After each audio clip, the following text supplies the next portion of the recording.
Hello, there we go. Okay, so this is gonna be fun. I'm really thrilled to introduce our special guest this evening, Ibtihaj Muhammad.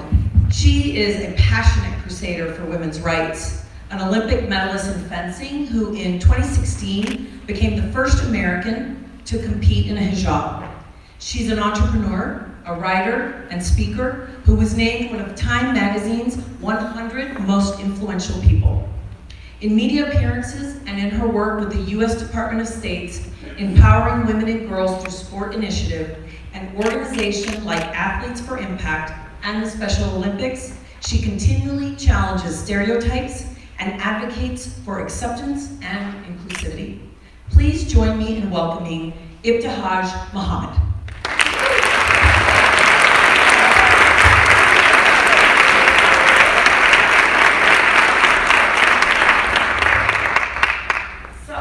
We know you have strong arms because the only time I ever did fencing, which was with my little Girl Scout girls, and I swear to God, my arms were like jelly. Oh yeah? Yeah, oh my God, it was, well, you have strong arms, right? Well, I hope so. Well, tell me, how did you, let's start with why you picked fencing as a sport, because fencing is not the most likely sport that a Muslim African-American girl would choose, right? Would you say that? So what attracted you, or why were you drawn to that sport? So I started fencing at a relatively, I would say, young age. In our family, I'm one of 5 kids. My parents always encouraged us to participate in sport, and not in the sense of like we had a choice. In our house, it was more of which sport? Which sport do you want to play? And I've always appreciated that about my parents. We, stayed outside until the streetlights came on. We were just very, very active bunch of 5.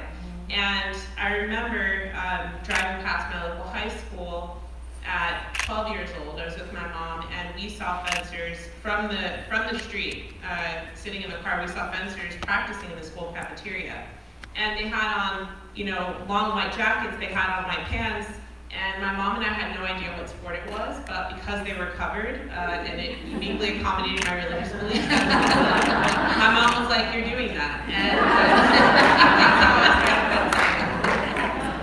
that's great. That's great. And it became a thing. I mean, you wearing a hijab. I remember when you went to the Olympics in 2016, and so much was made of the fact that you were a Muslim wearing it.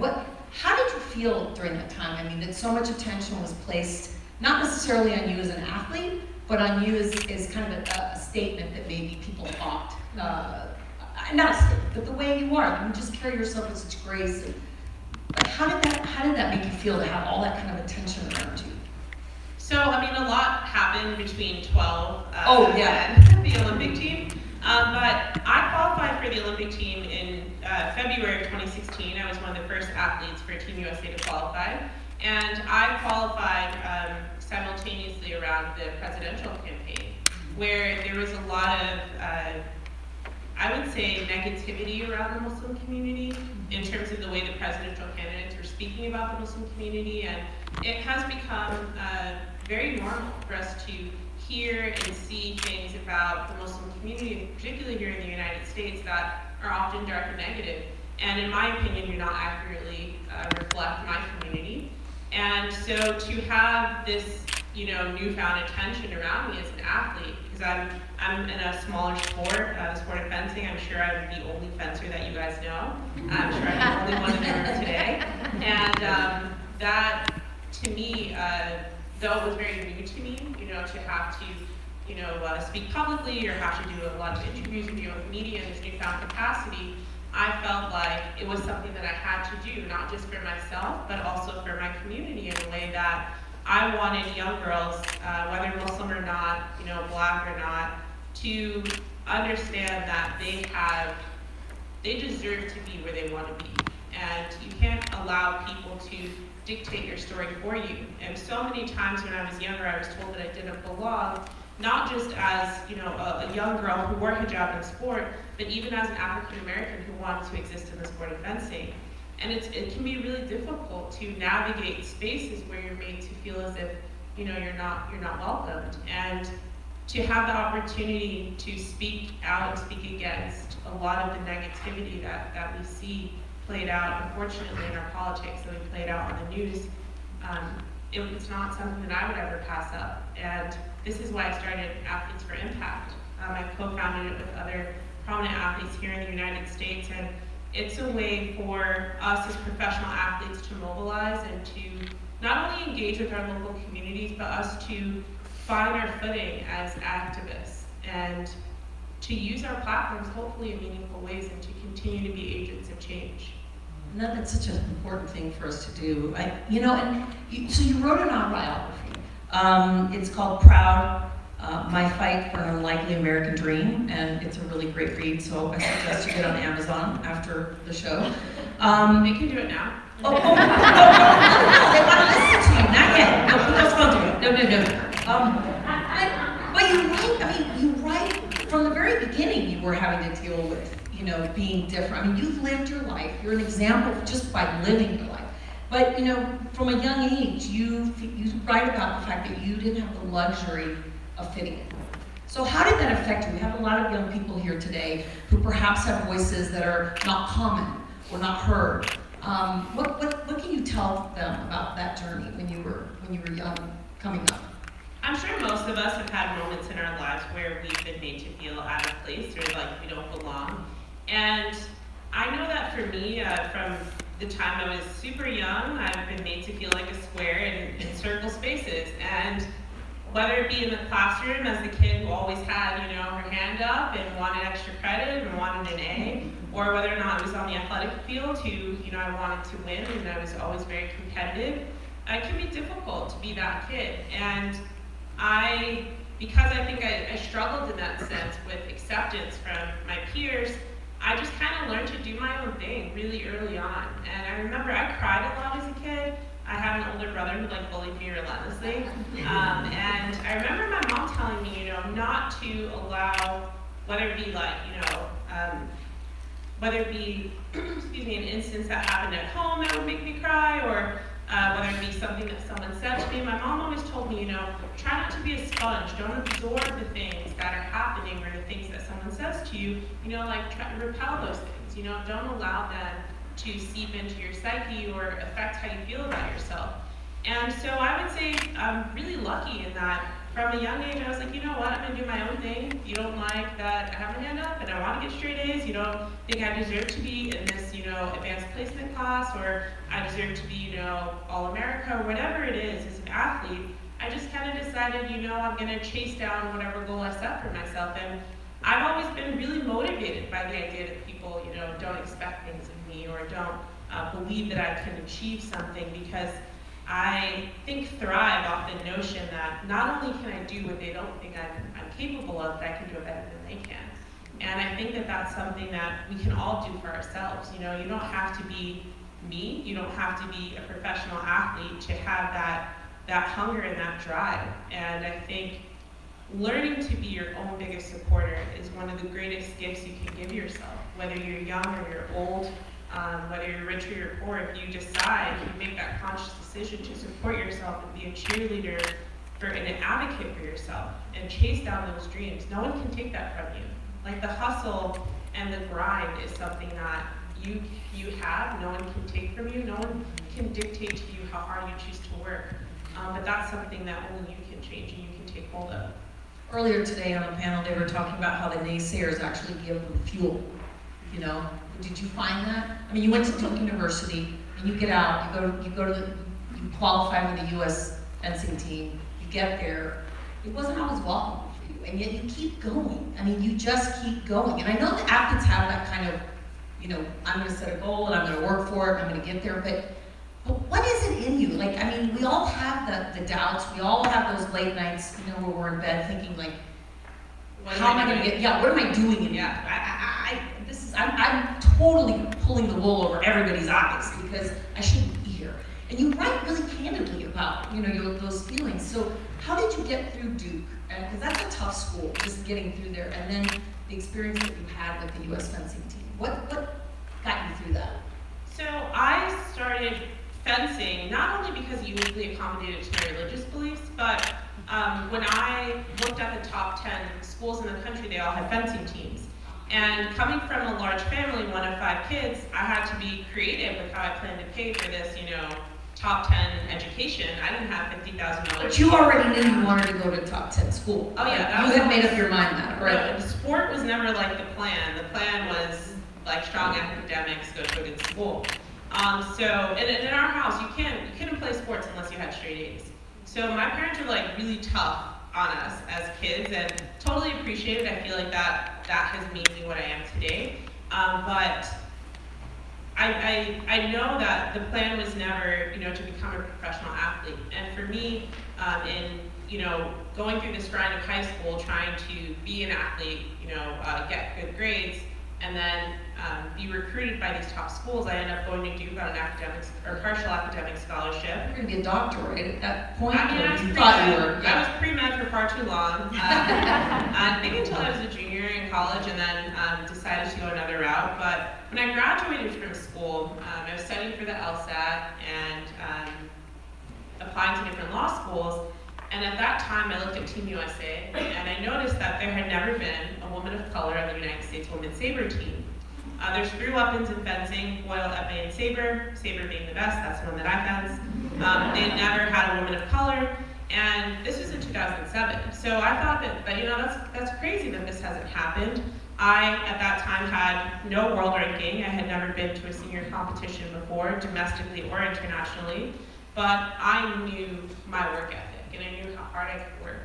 At that time, I had been All-American at Duke, and all I had was a dream. It was like, well, while I'm trying to get into law school, I'll start fencing. And I graduated in the middle of a recession. It was really tough to find a job at that time. And somehow or another, I convinced my parents to send me to like 1 or 2 World Cups. I changed coaches. I had the most misogynistic coach who doubted my ability from the time I was a kid. And now as an adult, I always wonder why in the world nobody saw this man as being problematic, especially to coach young girls. I had teammates who were asked to stop training because he thought they were too big and they needed to lose weight. He said, come back when you lose 10 pounds, or when you would lose, he would say things like, you just don't have it in you. And that is something that has always kind of lit a fire within me, but I realize that not everyone has that, and to be completely frank, you shouldn't have to have that. I think that coaches are so integral to our development, not only as athletes, but as people, especially as young girls. I always say that sport is something that has changed my life in a way that I never would have expected, and I know what it can do for our communities. And in having this opportunity in front of me to chase down qualifying for my first national team, it was a dream that I was the only one that had it. I mean, my parents thought I was crazy. They were like, look, we just paid for the school. You better do something with this degree. So my parents were not on board.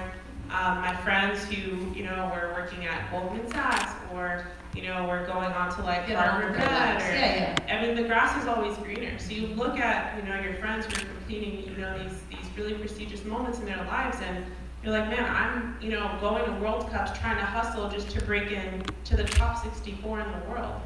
And I remember having these moments, and I talk about them in my book, of suffering from depression, where I really struggled. After I qualified for my first team, I remember just being made to feel like I was a placeholder, like I didn't belong there, right? My teammates would talk about, the next World Championships or the next Olympic team, and their conversations never included me.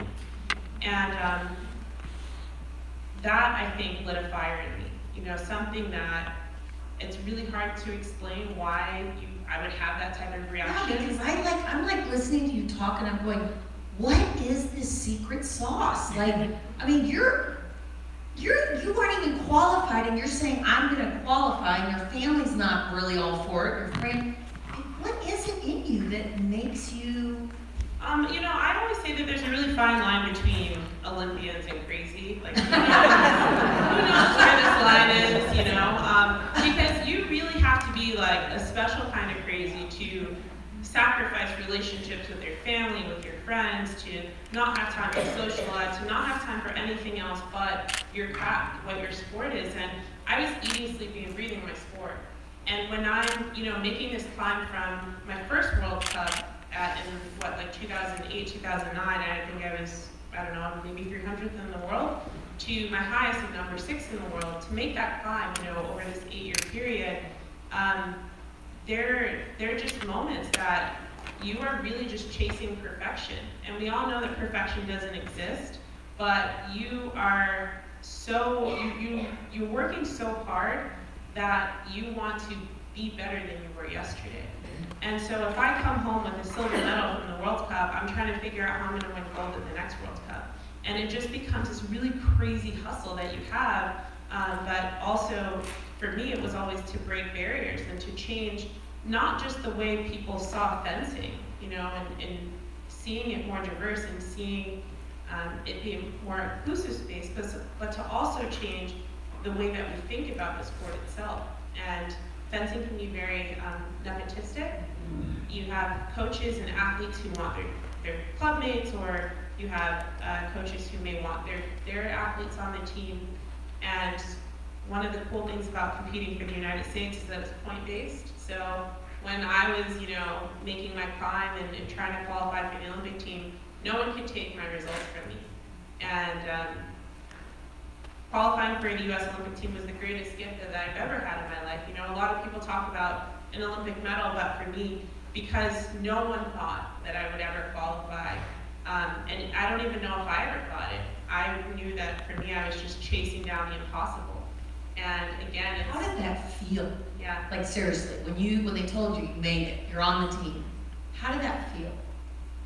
Okay, so USA fencing is so problematic. No one told me I qualified for a team. Let me tell you how I found out. Let me tell you how I found out I qualified for the Olympic team. It's actually a crazy story. So I went, there are 8 qualifiers, or more like 10, but there's 8 World Cups.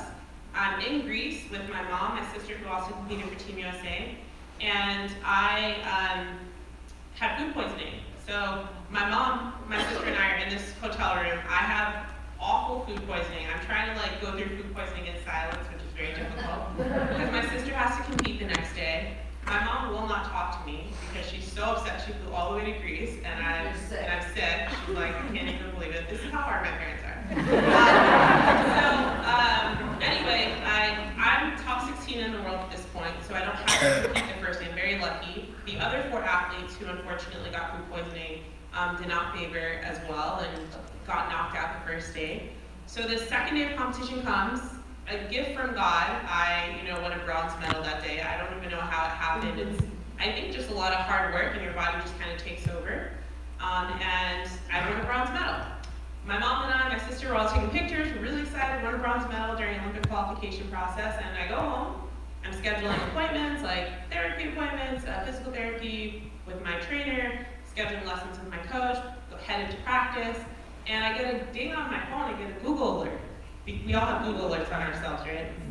Okay, yes, I do. And I get a ding on my phone, and it's like, first, American woman, Muslim woman, in hijab to represent the United States at the Olympic Games this summer. And I was like, wait a second, that's me. And I remember running downstairs and saying to my parents, oh my God, we're going to the Olympics. And everybody's like, what? We're all very, genuinely shocked because we didn't know. I didn't know when the team was going to be named. I had no idea that I could make it before everyone else. I didn't know that mathematically it would become impossible for people to catch me. So it was a moment I shared with everyone else on Google. And your mom, and a sour stomach. Yeah. So clearly you embraced your role now as, this role model, because you're a trailblazer, you're a role model, everybody looks at you. And guess what she has? She got her own Barbie. Come on. How cool is that? Now, I don't know about you, but I was a Barbie crazy person when I was little. Okay, you too. Okay. There's 2 of us. Seriously, I had little furniture, and I got bottle caps to make chairs, and I played with them, and they had oceans between the beds. If somebody had said to me, Bobby, you're gonna have a Barbie doll, oh my God, how did you feel? Yeah. So I was also the queen of Barbie. Happy another two of us.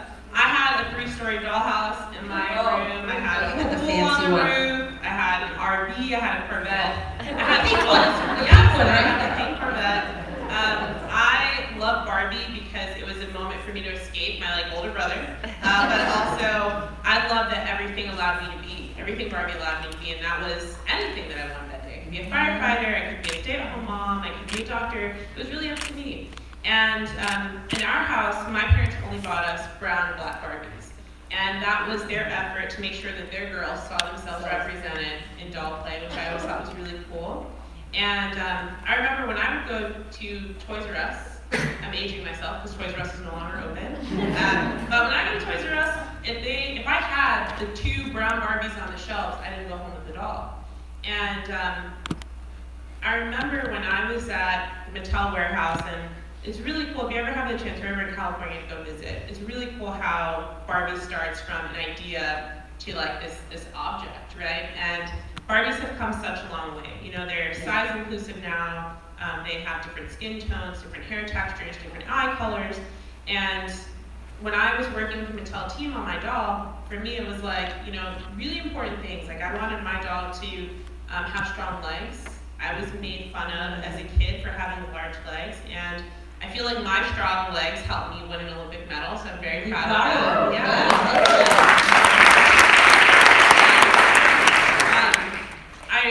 I never had a doll that wore hijab. My mom did crafts when I was a kid. She used to make these photo albums, so there was always loose fabric lying around, and I used to make hijabs, because you can't be in the Corvette without your hair tied down. Well, that's true. You have to be Muslim for that. You need a scarf for the Corvette. I figured you would relate to convertible? this. Oh yeah, I'm in. So, to have a doll that kids can now have, that a doll that chooses to wear hijab, and it's not just for Muslim kids, for me it's the opportunity for us to see even our dolls in a different light, for there to be an inclusive space, and you not have a doll that necessarily looks like you, I think is awesome. And I remember when Mattel told me that I would, join this long line of Shiro Barbies. They're made after women who are breaking barriers in their respective fields, like Ava DuVernay or Ashley Graham or Gabby Douglas. And not everyone who gets a Shiro Barbie, their doll goes to production. And I remember sitting with Mattel, and they were like, your doll is going to be for sale. And I cried big, ugly, tears, black eyeliner was running. And for me, it was just this moment that, like you said, you can't even dream of it. It's just really cool opportunity. And yeah, I think that this is my claim to fame. It's forget the Olympic medal. You have your own Barbie, right? I love her. I feel like I had a kid. Meet Ibtihaj's daughter. Yeah. Ibtihaj. Well, it's hashtag Ibtihaj Barbie. That's her, and I love her. And I just love what she means. Again, it's a really difficult time for Muslims around the world. We are constantly seeing ourselves painted in a really dark light, not just in media, but even in Hollywood. And we're all subscribing to it. We're all consuming this, whether we like it or not, whether we're turning on the news or we're watching our favorite 9 p.m. show on our local TV station, and it's become so normal for us that we don't even bat an eyelash. And today, my sister messaged me an article, a little girl, a Syrian refugee in Canada. Her family's been in Canada for 3 years. She committed suicide, 9 years old, from bullying. And this is why using your voice is so important. If you only use your voice for things that affect you, you're not doing it right.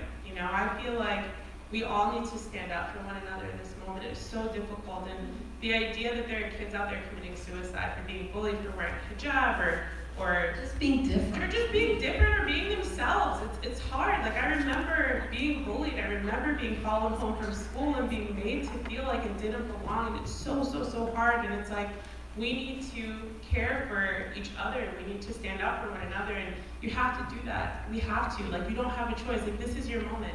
You don't want to look 5-10 years down the road or have your kids ask you, what did you do? What did you do when people were coming for these different communities that even though they may not have affected you, what did you do? And you don't want to have an answer of, well, maybe I retweeted it or maybe I posted on Instagram. It's get out there, be active, like have a voice and be human. I feel like we have to stand up for one another.